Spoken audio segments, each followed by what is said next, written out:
Hello sa inyong lahat! So ngayon, ipagpapatuloy natin ang discussion natin on polynomials. And in this particular video, we're going to talk about the zeros of a polynomial and factoring polynomials. At gaya ng dati, so ito ulit yung goals natin. So, a student will be able to relate the zeros of a polynomial with solving equations and factoring, and use the rational zero test to list down possible zeros of a polynomial. Let's have a brief review ng mga important results na nakuha natin last time. So suppose we have a polynomial p of x with real coefficients of degree n. If r sub I is a zero of p of x, then by factor theorem, it means x minus r sub I is a factor of p of x. At ang ibig sabihin ng r sub I is a zero of p of x, when you substitute that r of I to your p, you get 0. And p of x has exactly n zeros. So kung ano yung degree ni p, yun din yung dami ng zeros niya, including multiplicities, pagkasama mo sa binilang yung mga umuulit. And you can always factor a polynomial in this way. A sub n is x minus r sub 1, x minus r sub 2, x minus r sub k. Where the r sub i's at itong mga r are distinct. At ito yung mga multiplicities nila. And isa sa mga important result, if x minus a plus bi is a factor, that means a plus bi is a 0. Sabihin natin na b is not 0 para itong part na to ay mapilitan siyang maging non-real. Then, this is a factor, which means a minus bi is a 0 also. So, sinasabi mo na non-real roots come in complex conjugate pairs, z and z bar. And yung p of x mo, you can express it as a product of linear and quadratic factors with real coefficients. Kung matatanong ninyo, hala bakit dito puro linear lang? Kasi itong mga r sub i's mo dito pwedeng non-real. Pero kung pipilitin mo na lahat ng coefficients ng factors are real, ang pinakamaganda mo lang siya masusulat or factor as linear times quadratic. Okay? And if your polynomial has an odd degree, sure ka na meron siyang real number na 0 or root. At ito yung pinakagagamitin natin to determine the roots of a polynomial. Although may limitations itong theorem na to, pero powerful na rin siya. Okay, so the polynomials that we are going to consider are polynomials with integer coefficients. Okay, so yung polynomial mo, kailangan integer ang coefficients. Ibig sabihin, yung coefficients mo dapat yung negative 1, negative 2, negative 3, 0, 1, 2, 3, 4, etc. Okay? And if p over q is a 0 of p, and p and q are integers such that p over q is in lowest terms, then yung p mo is a factor of your constant term and q is a factor of a sub n. So, ibig sabihin, kapag kinolekta mo lahat ng p over q, ibig sabihin, factor ni a sub 0 divided by factor ni a sub n, yun yung mga kandidato mo for rational roots. Okay? So, ito yung mga notes na sinasabi na important. So, kapag hindi factor ni a sub 0 yung p and q is not a factor of a sub n, then p over q is not a 0 of p of x. So, ibig sabihin yung mga p over q, where this one is a factor of a sub 0, this one is a factor of a sub n, yan na lang yung mga kandidato natin for the zeros. And isa pang magandang result dito, the test gives a finite set of rational numbers as candidate zeros. Okay, so yun na lang yung mga possible rational zeros natin. Although meron siyang downside, the test does not give all the zeros of the polynomials. Kasi yung ibang polynomials, meron silang irrational root at meron din silang imaginary roots. Pero at least makukuha mo yung rational. And using itong nirecall natin, may mga cases na makukuha natin yung mga roots. So let us try to factor this. So gagamitin natin ang rational root theorem. So as you can see, this is a polynomial with integer coefficients. So ang gagawin natin, hahanapin muna natin yung mga roots. Diba sabi natin sa factor theorem, kapag nakahanap ka ng root na r, x minus r is a factor, and vice versa. And as you can see, the exponent is odd, so sigurado kang meron kang real root. So ano yung mga possible rational roots?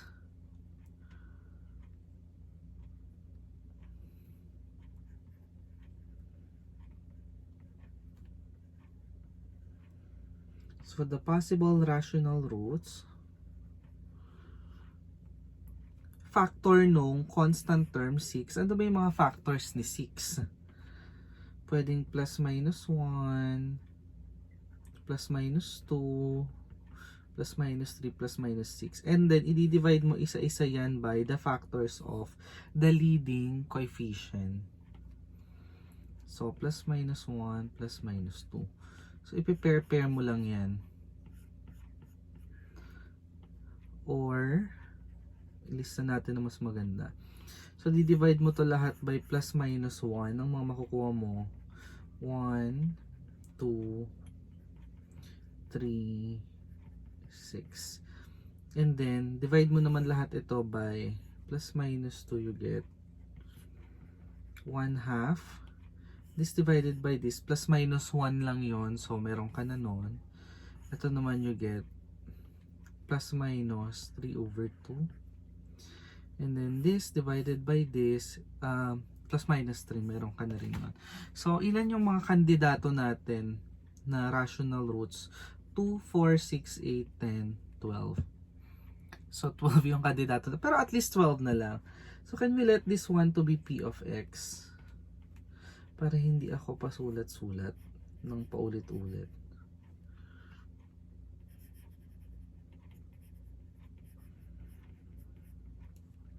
Ipa-plug in lang natin isa-isa yan dito. Hanggang sa makakuha tayo ng roots. Try natin si p of 1 kasi siya yung pinakamadaling substitute, diba?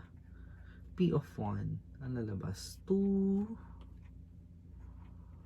plus 1 minus 13 plus 6. May 0 ba yan? Hindi siya 0, no? So, move on ka na. Try mo naman ibang number. Try mo naman negative 1. Okay? So, negative 1, dito lalabas negative 2 plus 1 plus 13 plus 6. May 0 ba yan? Hindi siya 18, hindi siya magsi-0, no? So, move on ka sa 2 naman. Okay? 2 times 2 cube plus 2 square minus 13 times 2 plus 6. Ano pa ilalabas dito? 8 times 2 is 16 plus 4 minus, ano ito? This is 26 plus 6. Oh my god, this is 0. So P of 2 is 0 by factor theorem. This means x minus 2 is a factor of P of x. May nakuha na tayo isang factor. So pwede nating i-divide ito by x minus 2. So we do synthetic division na lang.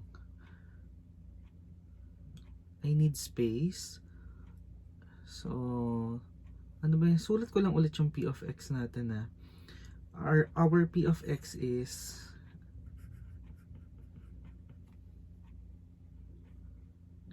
2x cubed plus x squared minus 13x plus 6. Okay, so let's do synthetic division. Let us divide p by x minus 2. Ibang color naman. Okay, so by synthetic division, 2, 1, negative 13, 6. Ang root mo ay si r, which is 2.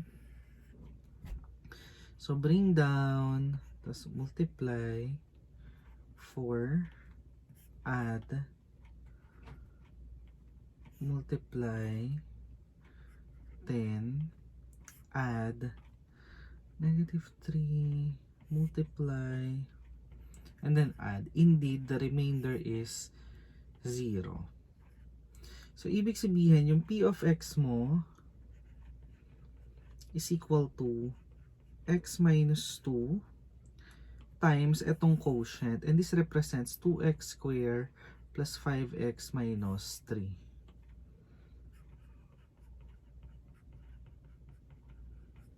Tapos, ang pwede mong gawin, pwede mo apply ulit dito yung rational root theorem, or kung kaya mo na siya i-factor, factor mo na siya agad. So, p of x ay x minus 2. Sana kayang i-factor, no? Mukhang kaya naman. Tama ba yung factoring? Negative 3, 5x, 2x squared. Hence, itong thing na ito ay yung factored form ng nito. So, sulat natin yung sagot sa taas. So, this is x minus 2, 2x minus 1, x plus 3.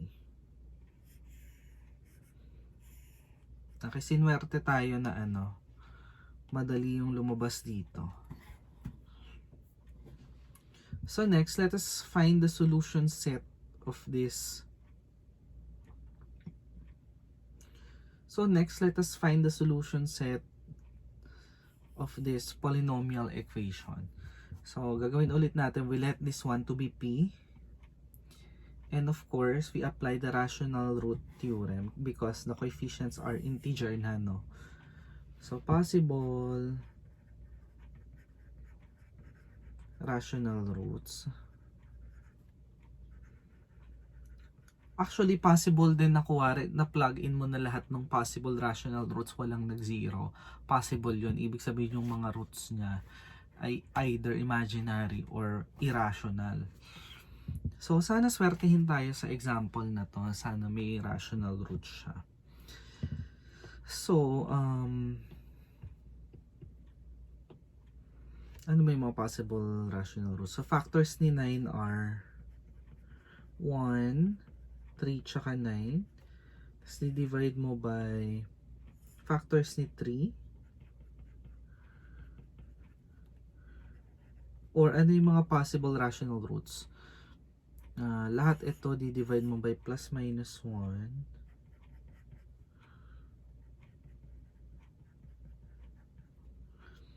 Tapos, lahat ito, di-divide mo by plus minus 3.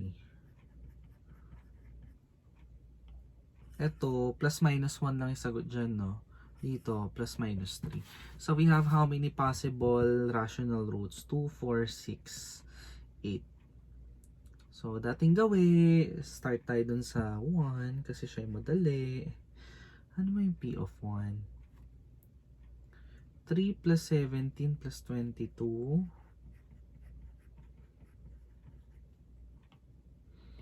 Minus 3 plus 9. Magsi-zero ba yan? Mukhang hindi siya magsi-zero. P of negative 1, anong lalabas? 3 minus 17. Tapos,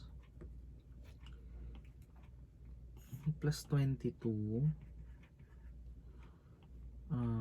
plus 3 plus 9. Magsi-0 ba to? Hindi mo kailangan compute para basta kapag napansin nyo na hindi siya magsi-0, move on na agad. 25. Ito 25 na. So more than 25, ito minus 17.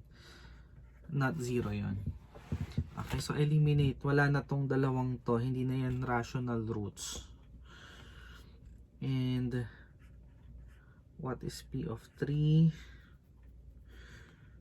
Ayoko naman unahin yung may fraction, no? Kasi ang hirap mag-multiply ng may fraction. Nagsisimula ako doon sa mga maliliit na numbers. So 3 times 3 raised to 4 plus 17, 3 cube plus 22, 3 square minus 3 times 3 plus 9. Magsi-0 ba to? This is 3 raised to 5. Ilan ba ang 3 raised to 5? So 3 raised to 5 is 243 plus 27 times 17. So ang lalabas doon ay 459. Ang laki naman ito. Kutob ko hindi to hindi to root.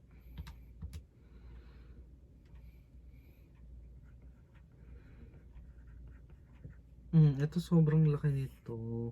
Sobrang laki nito. Positive to. Ito 0. Positive plus 0 is positive. So hindi 0 yan. Si negative 3 naman try natin. So ito magiging 3 raised to 5 pa rin. 243. Pag na-negative yung sa part na to, positive pa rin. Tapos, plus 9, plus 9. Saan equal ito? 243 minus 459 plus 198 plus 18. Oh my God, 0 siya. So, dito, masasabi natin that x minus negative 3, therefore, x equal to negative 3 is a root or is a 0 of your p of x. So, ang gagawin natin, di-divide natin ito by yung corresponding factor if x is negative 3. So, x plus 3 is a factor of p of x. So, ginagawa natin to para bumaba yung degree ng polynomial para maging mas madali siya. So, let us do synthetic division. Burahin ko na itong part ng mga hindi nag-work ha. Hindi sila importante sa atin ngayon. Okay, so synthetic division. Ang coefficients ay 3, 17, 22, negative 3, 9 divided by x plus 3, so negative 3 nandito. Bring down, multiply, tapos add natin. Ano na yun? Pag in-add ito, you get 8, negative 24, add, you get negative 2, 6. So when you add, you get 3. Tapos ito ay ano ito?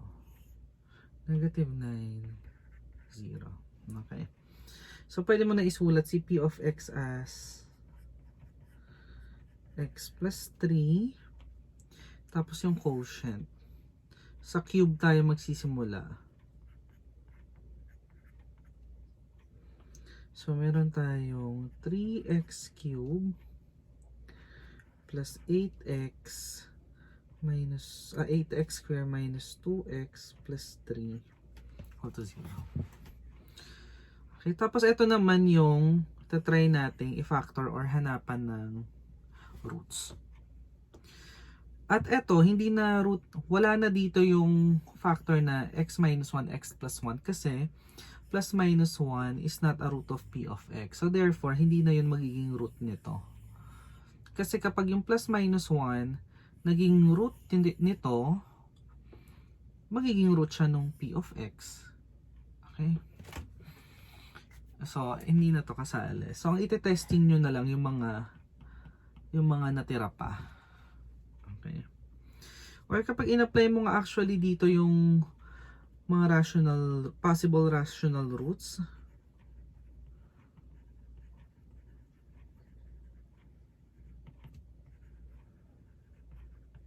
so yung factors ni 3, tapos factors ni 3 ulit, or 1, 3, and 1/3. Okay. So, ang possible roots na lang nito ay ito. Tapos, hindi nakasali yung plus minus 1. Okay. So, ang sunod muna na kandidato, ito na. Ayoko magpasok ng fraction. So, si plus minus 3 na lang unahin natin. So, try natin si 3 ulit. Tawagin natin to sa pangalang.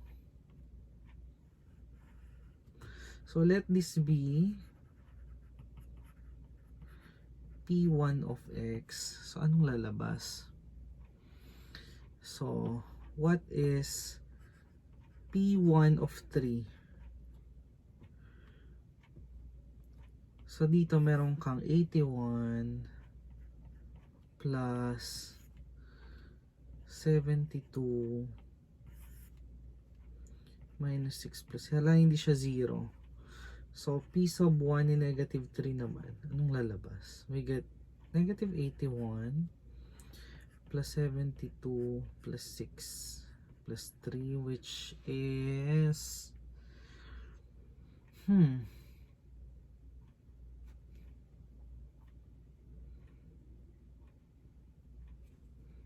anong lalabas dyan?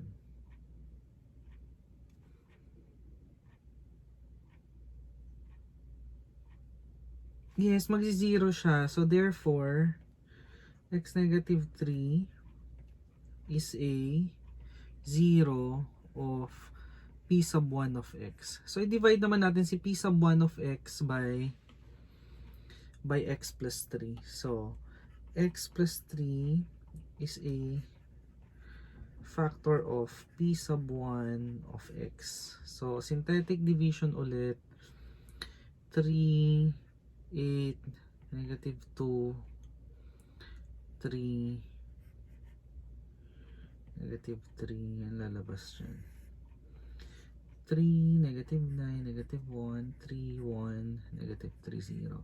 So, yung P1 of x is equal to yung isang factor na x plus 3 times this quotient, which is 3x squared minus x plus 1. Ayan. So, burahin ko muna ibang bagay na hindi na natin kailangan na. So, burahin muna natin ito.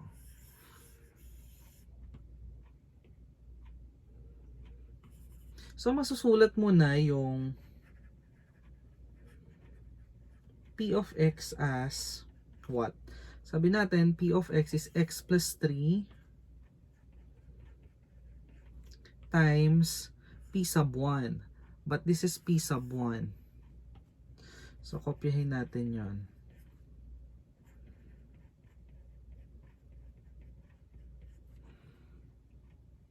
Okay? So, burahin na natin ito. Ang hinahanap natin ay yung solution doon sa equation. So, sinosolve mo yung p sub x equal to 0. Because this is p sub x. Equate each factor lang to 0. Sige, simplify na nga muna natin. product na siya ng mga linear and quadratic. Tapos equate each factor to 0 lang.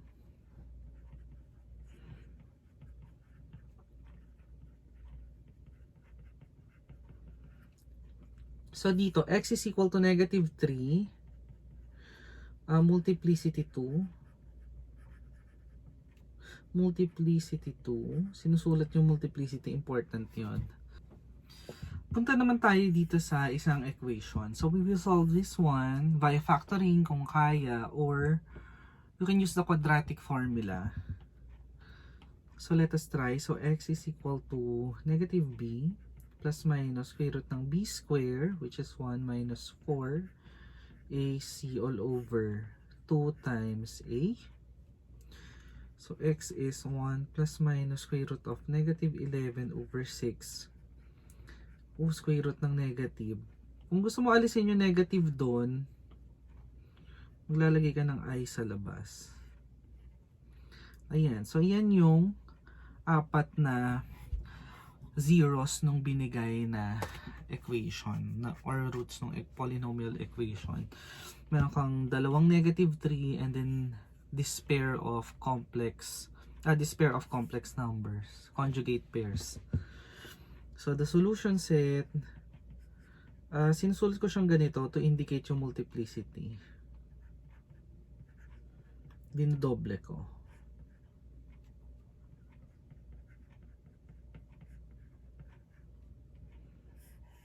So that is our solution set. And as you can observe, 4 yung degree, 4 din yung solutions. Kanina naman, ito naman, 3 yung degree, makakuha ka ng 3 zeros kapag inequate mo each factor to zeros. And that ends our discussion on polynomials. So sana naintindihan ninyo. So mag-answer ng maraming exercises kasi heavy ito sa computations. Sa next video naman, bagong lesson na tayo, inverse functions.